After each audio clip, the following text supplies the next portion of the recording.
I mark my Titleist with a black dot over the number 1. Only in orange. Just 2 little dots. Out on tour, it's not how you mark a golf ball. It's how you mark your Titleist. How do you mark your Titleist?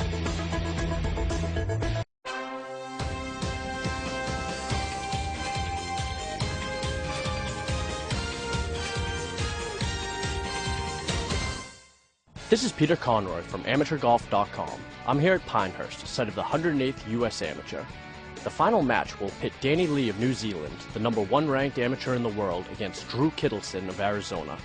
After the morning 18, Lee held a 5-hole lead, but the match was far, far from over. Let's go down to the course and see how everything turned out.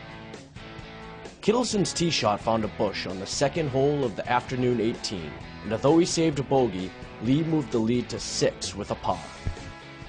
But rather than roll over, Kittleson stormed back to set off one of the most well-played final rounds in U.S. amateur history. After a booming drive on 3 and a solid up and down for birdie, the lead was back to 5. Lee made the mistake of hitting driver off the fairway on the next hole, a par 5, while Kittleson was on the green in 2, then 2-putted for birdie to cut the lead to 4 holes.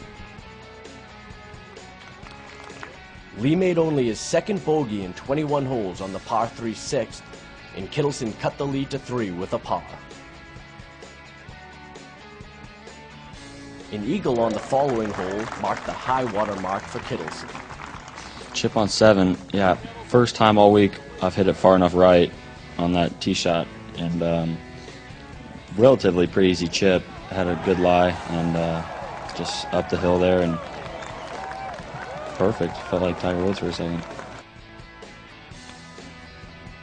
The Florida State rising junior kept the pressure on, knocking his approach shot on the green and sinking a long birdie putt.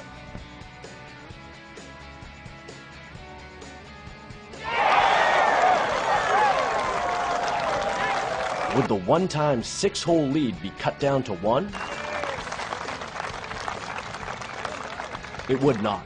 The Kiwi slammed the door closed with a birdie of his own to have the hole, then knocked his tee shot on the 175-yard par 3 to within 2 feet, tapping in for birdie. On the 10th hole, he used this nifty flop shot to card a birdie, and just like that, the lead was back to 4 holes. There was one more sliver of hope for Kittleson when Lee came up grimacing after a shot from the rough on 12. He had felt a twinge in his left shoulder on Friday and even had it x-rayed at the hospital that night. But Lee quickly recovered, planting his next shot to within 6 feet from 130 yards out, saving par.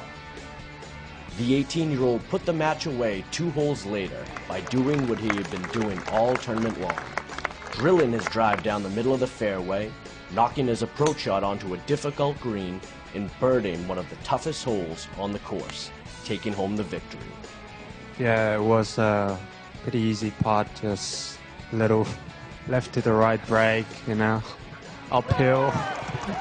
Just aim at the left edge, hit it firm. I knew that was going to go in, and so... Lee didn't think that supplanting Tiger Woods as the youngest ever USAM champ was that big of a deal, but he was excited for the reward for that feat.